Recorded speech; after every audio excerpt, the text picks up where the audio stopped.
So this is the Solving Library Network Challenges and Enhancing Change Management webinar with our very own Ernie Williams. I will let you introduce yourself if you'd like, to give us a little bit of background. And there are lovely pictures. Okay, so Ernie, take it away. Sure. Thank you for having me. My name's Ernie Williams. I am a service manager at EI Network. EI Network's a nonprofit public library organization that's funded to provide technology services and support for the public libraries of Allegheny County. And that includes Carnegie Library of Pittsburgh, as well as 45 independent libraries throughout the municipalities and townships in Allegheny County. Those libraries represent about 75 physical library locations. EI Network provides services that include a high-speed fiber network and internet access, PC management services, a shared bibliographic database and public online catalog, essentially the software where patrons can check out books, as well as end user technology support services, Microsoft 365 services such as email, collaboration, and productivity applications. And EI Network's mission really is to provide a shared technology service to help libraries expand and increase their impact, outreach, and service to their communities. Which I'm sure that's changed a ton over the years too, in terms of how much people are using it. Yes, it has. Pre-pandemic, we used to double our internet capacity every 2 to 3 years. Libraries are catching back up post-pandemic. So, well, if there is such a thing as post-pandemic. Yeah. Not sure when the actual end of the pandemic was. I still don't really leave my house, but I think that might be a me problem. So how long have you been at EI Network? Yeah, so I've been at EI Network for 26 years and approximately 15 years overseeing the network services here. Wow, that's quite some time. And I'm sure you've seen a lot of changes over the past 26 years. Certainly have. So speaking of, now that we're talking about 26 years ago, let's highlight this picture. I think one of the coolest things about the relationship that we have with EI Network is that actually Stefano, our CEO, I believe, right? And the co-founders reached out to you guys because they wanted you to be a customer and personally built that relationship. So you are, I believe, our oldest customer. You've been around for longer than I have. Yeah, that's right. Stefano contacted us about piloting or being an initial use case for NetBees, and we happily agreed, and we've been happy ever since. So. You were not paid to say that. I was not, no. So how many people do you currently have on your team, and how has your team changed? Yeah, sure. So EI Network's a small organization. EI Network has about 10 staff, full-time staff, representing all roles, including executive director and finance and office manager. The team serving network services is 2 to 3 engineers, really focused on providing and supporting the network. And at least one of those engineers are dual use, supporting desktop services as well. So it's a pretty small team. Yeah, definitely. So you guys, I mean, if you're resolving all of these issues yourself, I guess, is that kind of where you started with NetBees to help locate the problem? And can you talk a little bit about that use case? Sure. Yeah, we've supporting 75 locations, and we support about 2,500 computers across those locations, plus other devices, IoT devices, and specific library service devices. So did you have an issue with device connectivity? Usually the issues that would be reported, we would often have to rely on end user accounts for what is happening. And okay. That could certainly range from, their device just needing rebooted to eventually determining that there was some more significant issue with the network itself, or something within the site, or the applications that we were supporting. So it was, always difficult to rely on reactive reports and counting on user feedback. Yeah, to provide, certainly around historical information, and intermittent issues were one of the most difficult things to pin down, because often you're only able to begin to troubleshoot those issues at the point of when it's reported, and because the end user accounting doesn't necessarily provide you the level of detail you needed. So often we would set up manual tests, whether they would be ping, traceroute, packet captures, whatever they might be, depending on the type of issue. And of course, that was very cumbersome, and often you had to have the timing right. And yeah, users did not want to give up their machine. And while we had several tools to run things in the background, there was always issues about that. And so when we, one of the appeals early on was the fact that we could run many of these tests through an agent deployed at either some of our location, and eventually we deployed to all of our locations, to have those continuous tests that we can simply go to a dashboard and have not only real-time troubleshooting data, but also that historical data that we can use to maybe help pinpoint intermittent issues. Okay, so potentially would you have someone like driving to the library to try to figure out an issue early on?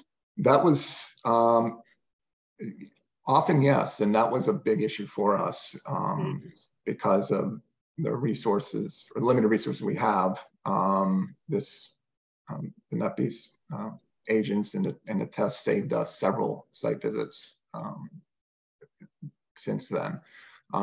It also allowed us to sort of take advantage of, we have a level 1 service desk partner, a local partner.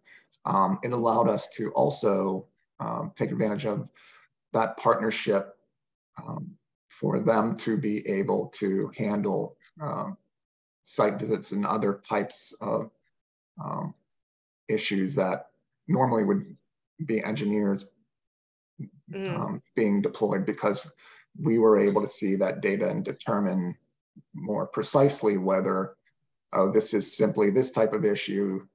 You can go out and do X, Y, Z, and someone at a level 1 would have the expertise to follow that, some procedure based off of what we were pretty confident was an issue based off of the data from the NetBees agents. Okay, so troubleshooting a ticket like 10 years ago was much more complex. It certainly was.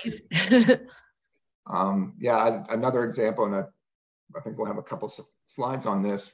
One of our applications, a discovery layer application that we have, that's essentially the online catalog for searching books and reserving books. I can skip around if you'd like. Sure, sorry, I don't mean to jump through. But oh no, I'm asking you all kind of random questions anyway, so sure.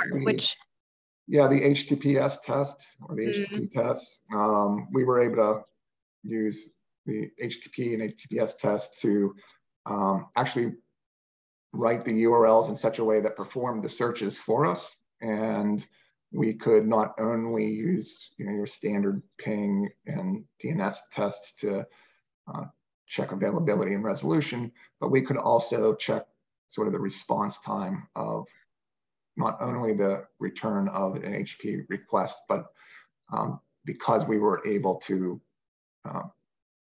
use the URL in such a way that we're performing a search, we can actually check the backend, the ability of the backend database to return sort of the result for us and measure that.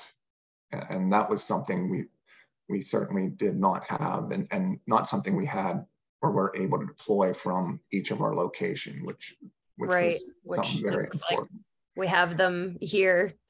That's yeah. crazy to see all of them just on a little dashboard like that. Yeah, I think there's a couple more that were didn't make the screenshot, but for sure. Yeah, and and certainly we've had SNMP type monitors and other tools to check network devices and server systems, and we've had other loggings that we could have used in the past, but to actually be able to perform synthetic tests against the actual application from sort of the source of our end users was something we did not have, and really allowed us to do more proactive monitoring of not just the network from our standpoint, not the network team standpoint, but also for the actual application team's standpoint. So this is something that you've been doing for the past 10 years-ish with NetBees, right? But like, what has changed over the past 10 years? Something that maybe NetBees added on or that you guys added on? Is there anything that you'd be able to speak to in terms of what's changed with NetBees over the past 10 years? Sure. I mean, at least for EI Network, as we matured, we began to implement more formal change management processes. And those of us who have sort of the maybe network engineering backgrounds or network support backgrounds, change management processes often added a layer of work to what you're trying to get done, and for good reason. But often, especially when we were early on in adopting a formal change management process, we were pretty strict about what needed to be done. And we quickly learned that we were able to formulate our NetBees tests in a way that, at least for validation of our changes, that we can have a single checklist that would almost instantly validate the success or failure of a change, as soon as the change was implemented. So we would have dozens of tests that existed within our throughout our agents, and we would often identify those tests based off of not just whether it's a test that's run from all of our agents. We also have agents that are deployed within our data centers and other locations that might have additional services that don't exist in all libraries.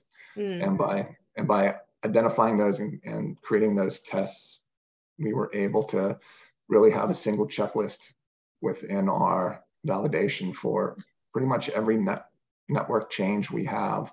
And many of our application tests or application changes rely on essentially a single checklist that is able to be completed simply by looking at the NetBees dashboard. And it is as simple as the dashboard lighting up red if that change does not go well, or some red if they're more targeted changes, or they remain to be green and indicating that the change one is planned. So that has been something we've taken advantage of for a few years now, and it's worked so well. We don't actually have a lot of changes to the actual tests we use within NetBees until we say add a new service or a new system that we need to account within our testing procedures. Awesome. Yeah, that's great to know that.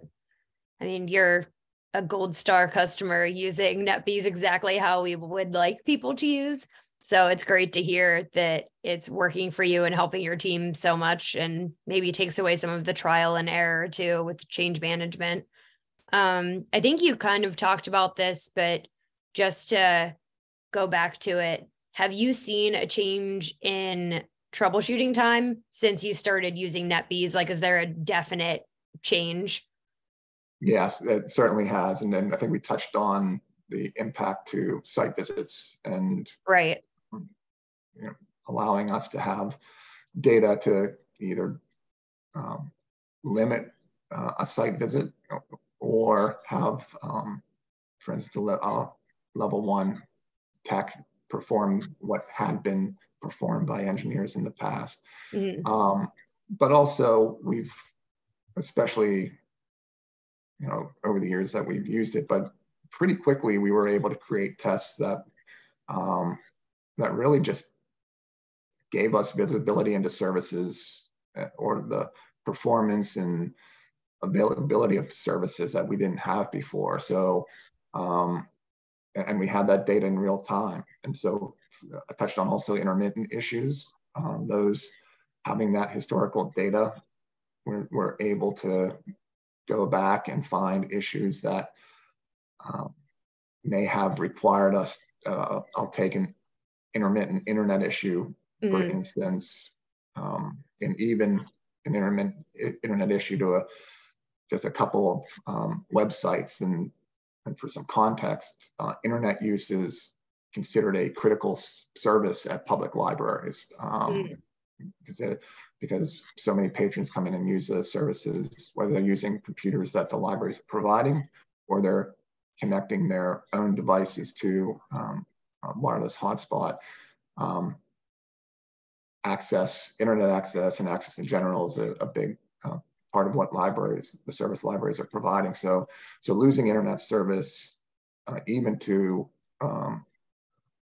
a group of sites, especially if they're popular, is something we consider a priority 1 issue. So being able to, go to a dashboard and, we have tests to, obviously not every internet site or website out there, but many of the popular ones and those that we know are popular and accessed across the libraries. And we'll use those tests. And if we see any alerts come up, whether they're emailed or if you happen to be in a dashboard and you see it go red, we'll have an idea pretty instantly that something is going on.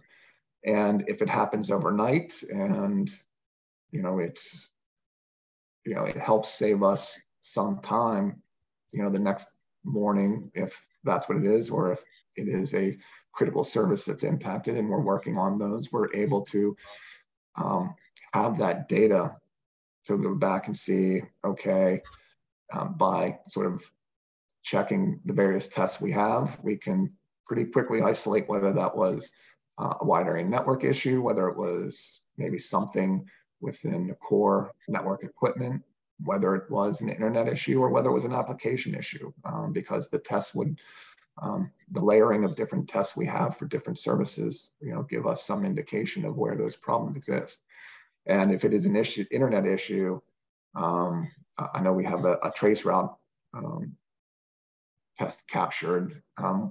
We're able to have that trace route history to provide to our ISP, because that is essentially that's what they're going to ask us. And if it happened to be an intermittent issue and you weren't running continuous trace routes, or if you weren't doing that and you weren't able to capture it, ISPs, unless it was a widespread known issue, really don't have a lot to work on to troubleshoot that. So with that history, we can go back and provide that to a service provider and say, hey, during this time, we saw this, and here is the exact routing that took place during that. And it's pretty, in many of those cases, if it's upstream, it's pretty easy to see the changes based off of the test intervals that we have set. If there was some kind of change in routes to internet services, we also see that if it's local or within our network as well. So certainly all those different examples have reduced the time it takes for us to troubleshoot issues. That's awesome. Yeah, definitely have to have internet at libraries nowadays, especially. Be like going to Starbucks and their free Wi-Fi is not working. Just can't have it. It's not acceptable. Right. I think those are all of the questions that I have for you.